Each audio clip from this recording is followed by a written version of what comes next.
SMZ news, खबर नहीं आपकी आवाज। सबको नमस्कार।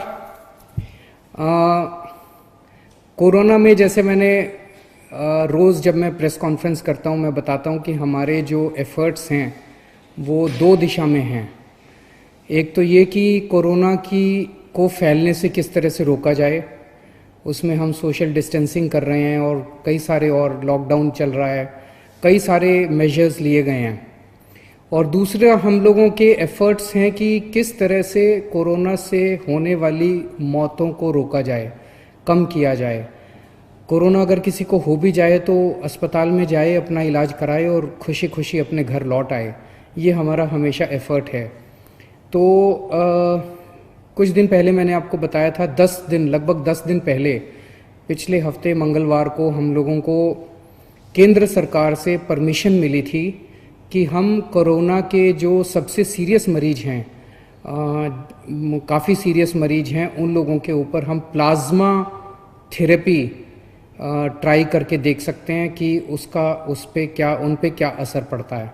प्लाज्मा थेरेपी क्या है, मैंने पहले भी आपको एक्सप्लेन किया था, आज फिर से मैं एक्सप्लेन कर देता हूँ कि जो पेशेंट ठीक हो जाते हैं, उनको कोरोना हुआ, अस्पताल में एडमिट हुए, उसके बाद वो ठीक होकर घर चले गए, ऐसे मरीजों के खून के अंदर एंटीबॉडीज़ बनती हैं जो उन्हें कोरोना से बचाती हैं। तो अगर ठीक हुए पेशेंट के खून से प्लाज्मा निकाला जाए, वो एंटीबॉडीज़ निकाली जाएं और जो बीमार पेशेंट है उसमें डाल दी जाएं, तो वो बीमार पेशेंट भी ठीक हो जाता है। इसे हम प्लाज्मा थेरेपी कहते हैं। तो ये प्लाज्मा थेरेपी लिमिटेड बेसिस पे छोटा ट्रायल करने की हमें परमिशन मिली थी कि एलएनजेपी अस्पताल, केवल एलएनजेपी के लिए हमें परमिशन मिली थी कि एलएनजेपी अस्पताल के जो सीरियस मरीज हैं उनके ऊपर ये ट्रायल करके देखा जा सकता है। हमने पिछले कुछ दिनों के अंदर 4 मरीजों पे ट्रायल करके, एलएनजेपी के 4 मरीजों पे ट्रायल करके देखा। उसके अभी तक के नतीजे उत्साहवर्धक हैं, अच्छे हैं। और हमारे साथ डॉक्टर सरीन हैं आज, जो कि ILBS हमारा जो दिल्ली सरकार का हॉस्पिटल है उसके हेड हैं और इस पूरे की पूरी प्रक्रिया को यही मॉनिटर कर रहे हैं और यही संचालित कर रहे हैं। अब इसका अभी तक का क्या रिजल्ट रहा, मैं डॉक्टर सरीन से कहूँगा कि वो आप सबको बताएंगे। Thank you sir. दिल्ली सरकार में ILBS एक ऑटोनॉमस सोसाइटी की तरह है, जहाँ पे हम लोगों का एक बहुत अच्छा ब्लड बैंक है। डॉक्टर मीनू वाजपेयी मेरी कलीग, वो इस प्रोजेक्ट की, प्लाज्माफेरेसिस की प्रिंसिपल इन्वेस्टिगेटर हैं। और उनके साथ में जो दूसरे हमारे कलीग हैं, जो मौलाना आज़ाद में हैं, डॉक्टर सुरेश, डायरेक्टर प्रोफेसर और बहुत सीनियर फिजिशियन।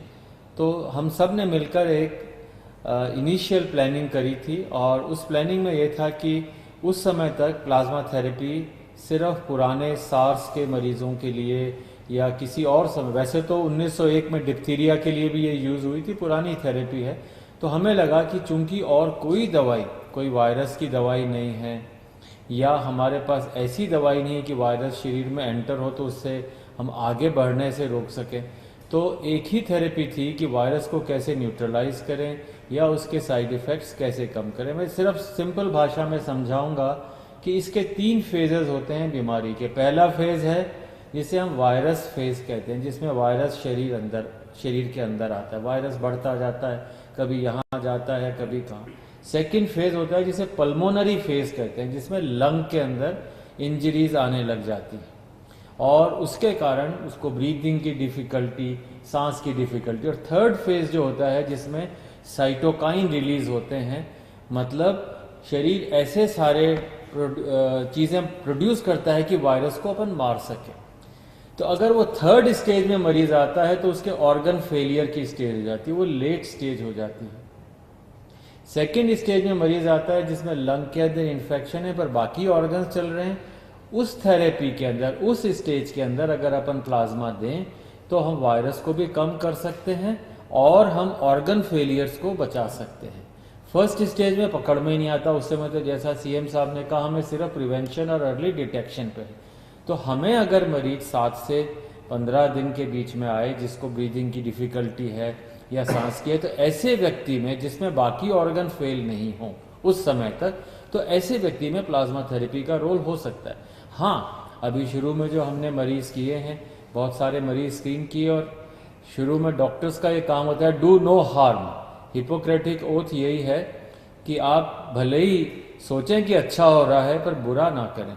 इस विचार से शुरू में हम लोगों ने ट्रायल बहुत केयरफुली सोच के शुरू करी, और मुझे बहुत खुशी है कि शुरू में 4 मरीज़ में हम लोगों ने अभी उत्साहवर्धक फल देखे हैं।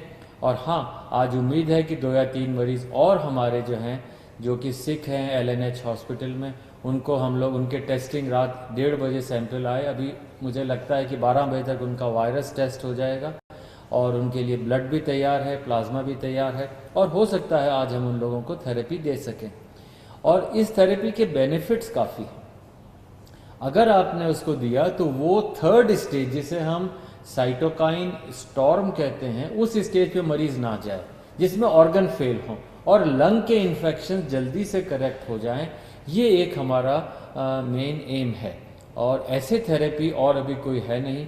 हमें लगता है कि शुरू के अगर जैसे मान लीजिए 10 मरीज़ हमें 20 मरीज़ कर रहे हैं, मुझे लगता है कि हमारे मरीज़ ये 10 से 15 दिन में कंप्लीट हो जाएंगे, और आपकी दुआएं रहीं, मरीज़ों की दुआएं रहीं, तो हो सकता है कि हम एक लीड ले सकते हैं, बता सकते हैं कि हाँ ये थेरेपी अच्छी है। पर इसमें कई दिक्कतें भी हैं, जैसे जिन लोगों को अपना कोरोना कभी हुआ, रिकवर हो गए, अभी वो क्वारंटाइन में हैं, घर पे हैं, अगर वो लोग ब्लड देंगे तभी तो हमें एंटीबॉडी मिलेंगी, नहीं तो कहाँ से मिलेंगी। तो इस समय हमें उन लोगों की ज़रूरत है कि अपनी देशभक्ति दिखाएं। ये बताएं, जैसे थोड़े दिन पहले एक लड़का था बिल्कुल यंग, और वो आया रात को 1-1:30 बजे, और हमें लगा कि किसी तरह प्लाज्मा मिल जाए, पर उसको पूरे दिन के बाद प्लाज्मा नहीं मिला, और वो अगले दिन सुबह 4 बजे, हमें 7 बजे प्लाज्मा मिला, 4 बजे वो हमें छोड़ के चला गया।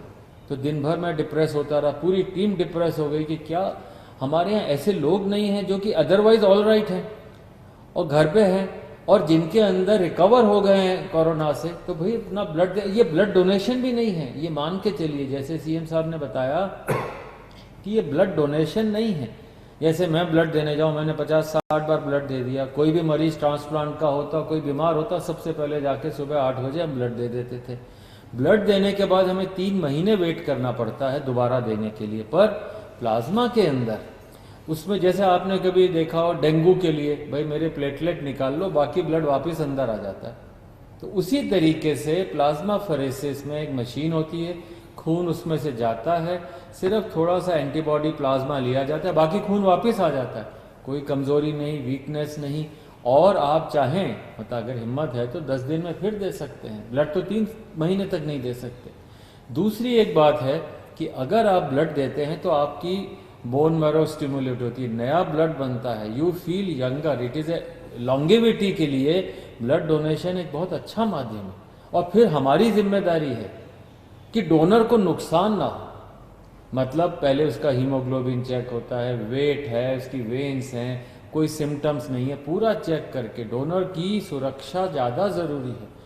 फिर ऐसे व्यक्ति अगर डोनेट करेगा, और फिर हम पूरा ध्यान रखते हैं, तो मैं चाहूँगा कि आपसे अपील भी करूँगा, और हमारे पॉलिटिकल चीफ से अपील करवाऊँगा कि आप लोग दिल्ली में आगे आएँ। अगर हम ये डोनेशंस 2 दिन में कर दें तो मुझे लगता है कि हम सारे मरीज़ बहुत हैं, अभी भी कम से कम 2 दर्जन मरीज़ हैं LNH में जिनको हो सकता है ज़रूरत हो।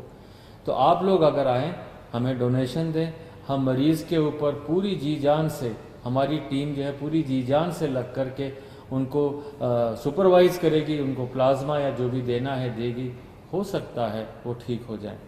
और प्लाज्मा थेरेपी का एक और एडवांटेज है, इसमें ऐसा खर्चा नहीं। आप जैसे विदेश से दवाई मंगाए, रेमडेसिविर है, ये इतनी एक्सपेंसिव मेडिसिन है, हम लोग अफोर्ड नहीं कर सकते, कंट्री अफोर्ड नहीं कर सकता। तो इसलिए plasma therapy comparatively almost inexpensive है। तो मुझे लगता है, और नेक्स्ट 10 दिन में मुझे लगता है अगली बार फिर हम बेटर रिजल्ट्स बता पाएंगे। सर अभी जो 4 हुए हैं उनके अगर आप रिजल्ट्स बता सकें। सर अभी जो 4 हैं, आपने मुझे पूछा, अच्छी खबर यह है कि उनमें से हो सकता है 2 आज या कल तक अस्पताल से जाने लायक हो जाएं, बल्कि उठ के बैठ के नाश्ता कर रहे हैं। वही आदमी जो वेंटिलेटर पे जाने की स्थिति में हो सकता था वो बेटर है, और छुट्टी मिलने के आसार हैं, इस हफ्ते के अंदर छुट्टी मिल जाए ऐसी उम्मीद है। और बाकी 2 जिनको चढ़ा है वो अभी तक कोई रिएक्शन नहीं है। प्लाज्मा में रिएक्शन हो सकती है, जैसे आप किसी को ब्लड चढ़ाएं तो किसी को भी ब्लड से रिएक्शन होती, उससे ज़्यादा रिएक्शन नहीं हो सकती, और वो भी नज़र रखते हैं। तो अभी तक चारों बहुत अच्छे हैं, और एक को आज सुबह 1:30 बजे ख़त्म हुआ प्लाज्मा, वो भी ठीक है।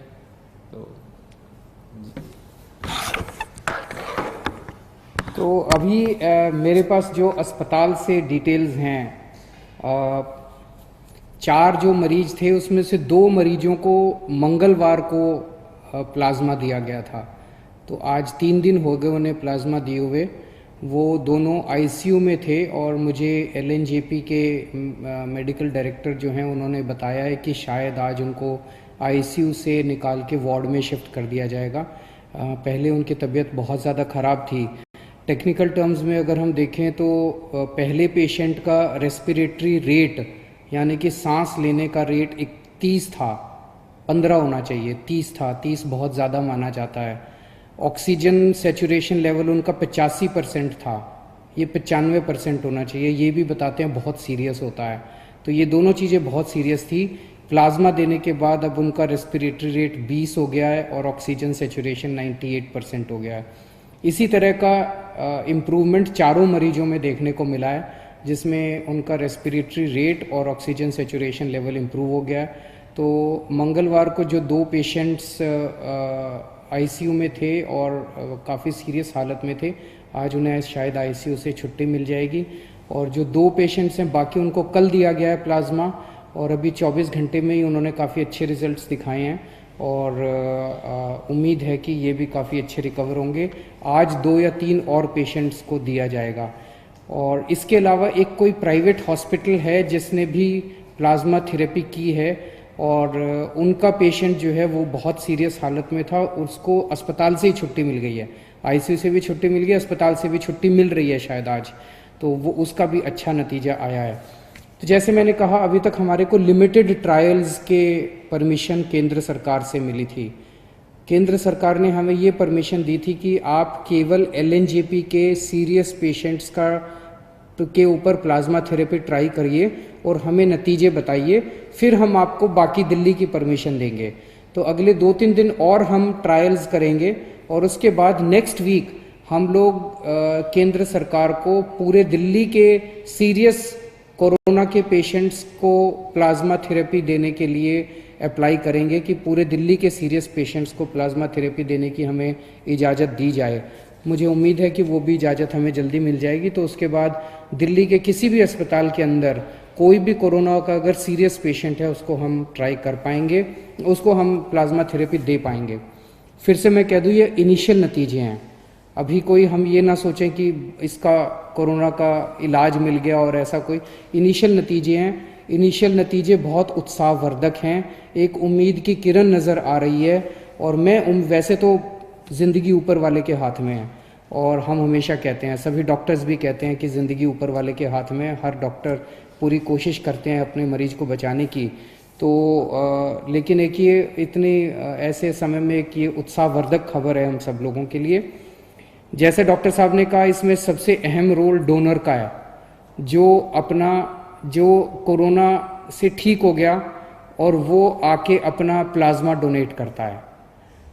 तो जैसे डॉक्टर साहब ने, आप में से बहुत सारे लोगों ने डेंगू के लिए ब्लड दिया होगा। डेंगू के लिए जब आप ब्लड देते हैं तो आपका ब्लड नहीं लेते, इधर से नली लगाते हैं, इधर से आपका खून निकलता रहता है, खून में से प्लेटलेट्स निकल जाते हैं और वो खून आपके शरीर में वापस डाल देते हैं। तो प्लेटलेट्स निकाल के खून आपके शरीर में वापस डाल देते हैं, आपको कमजोरी भी नहीं आती। इसी तरह से ये है, यहाँ से खून लेंगे, आपका ब्लड में से प्लाज्मा निकाल देंगे और वो आपका ब्लड वापस डाल देंगे। तो आपको किसी तरह की चिंता करने की ज़रूरत नहीं है।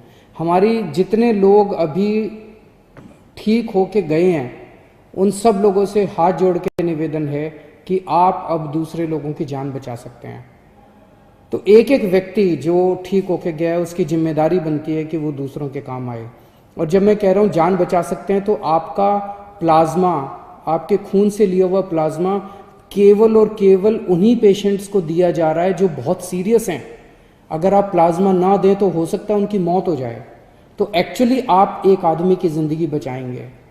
कई बार अगर आपके शरीर में प्लाज्मा में एंटीबॉडीज़ ज़्यादा होती हैं तो एक आदमी से 2 लोगों की जान भी बच जाती है, या नॉर्मली एक आदमी से एक ही आदमी की जान बचती है, कई बार एक आदमी से 2 की जान भी बच जाती है। तो आप एक्चुअली 2 लोगों की, एक आदमी की जान बचाएंगे। जितने लोग अभी ठीक होकर गए हैं, हमारे यहाँ से आपको फ़ोन आएगा। जब आपको फ़ोन आए हम आपके लिए गाड़ी भेज देंगे, आपके आने जाने की व्यवस्था कर देंगे अस्पताल। आप प्लीज़ किसी तरह की चिंता मत करें। सभी डॉक्टर्स, जैसे सरीन साहब ने कहा कि हम आपको किसी तरह की कोई हानि नहीं होने देंगे। हानि हो ही नहीं सकती, बड़ा सिंपल सा प्रोसेस है। आप ज़रूर अपना ब्लड डोनेट कीजिए, प्लाज्मा डोनेट कीजिए, ताकि हम दूसरे लोगों की जान बचा पाएँ। तो मुझे लगता है ये हम सब लोगों के लिए एक बहुत अच्छी खबर है, और मैं उम्मीद करता हूँ कि कोरोना जल्दी से जल्दी ख़त्म हो, कम से कम फैले, और कुछ हो ना हो, कम से कम इसके कोरोना की वजह से मौत नहीं होनी चाहिए किसी की भी। हमारा पूरा प्रयास है इस दिशा में। बहुत बहुत शुक्रिया। Thank you.